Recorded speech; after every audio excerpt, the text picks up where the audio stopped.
Hi, my name is Reva Rogers. Today I will discuss exercise-associated hyponatremia, or EAH. This is the outline of today's presentation. Exercise-associated hyponatremia is when an individual undergoing physical activity experiences an acute fall in blood sodium concentration during or up to 24 hours post-exercise. A diagnosis of EAH can only be confirmed by a blood test, and for most laboratories the diagnostic threshold is a blood sodium concentration less than 135 millimoles per liter. Because the blood test is required to diagnose EAH, the reported incidence levels vary greatly. Many athletes who have mild exercise-associated hyponatremia are asymptomatic and go undiagnosed unless participating in a research study. Symptoms of EAH are the result of osmotic shifts of water into the intercellular compartment and range from mild to life-threatening.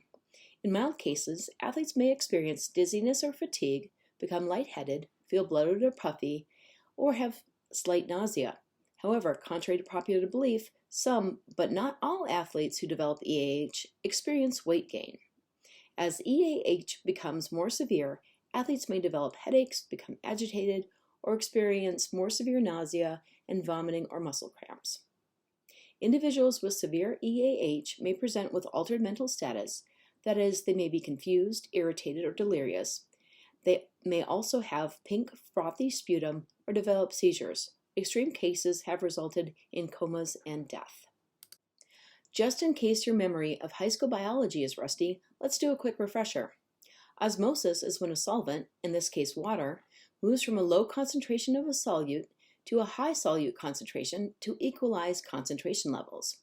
In EAH, water shifts occur to balance sodium concentration levels. When large amounts of fluid shift from your bloodstream into your central nervous system, and specifically your brain, intracranial pressure increases. In the most severe levels of EAH, athletes experience cerebral edema resulting in significant mental status changes or increased intracranial pressure causing seizures or death. Athletes who undergo ultra-endurance events, that is, events lasting longer than 20 hours, and iron distance triathletes are at higher risk of developing EAH. However, in recent years, there's been an increase in symptomatic EAH reported in individuals participating in marathons, military and police training, football, cycling, weightlifting, hiking, and hot yoga. Although most cases of exercise-associated hyponatremia are related to prolonged events, it's important to recognize that EAH is not limited to ultra-endurance athletes. EAH is primarily related to sodium dilution caused by excessive fluid intake in combination with fluid retention. Fear of becoming dehydrated may cause athletes to drink large amounts of fluid, resulting in fluid overload. Under normal circumstances, excessive water ingestion suppresses arginine vasopressin, or AVP. Normally, when your body senses low serum sodium, AVP is suppressed and circulating AVP decreases. This stimulates your kidneys to produce a high volume of dilute urine.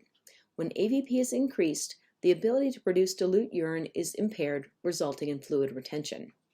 Sodium losses and reduced sodium intake are thought to play minor roles in the development of EAH.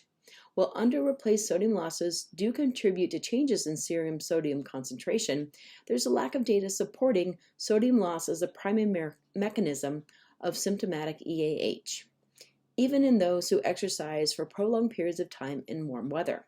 However, there is some indication that a habitual low sodium intake may increase the likelihood of developing EAH. If mild EAH is suspected, monitor the athlete, restrict hypo and isotonic fluids, and administer hypertonic solutions such as concentrated broth until symptoms subside and the athlete is able to urinate. IV treatment of 100 milliliters of 3% saline given every 10 minutes until symptoms resolve is also recommended. If moderate or severe EAH is suspected, seek medical attention. Drinking to thirst is thought to be the most effective method for mitigating EAH risk. Although consuming sodium-containing sports drinks can slow the fall of sodium concentration, it cannot prevent EAH in athletes who overdrink during exercise. Drinking to thirst can mitigate EAH risk and help you reach the finish line. The following two slides list the references used to develop this presentation. Thank you for viewing my presentation.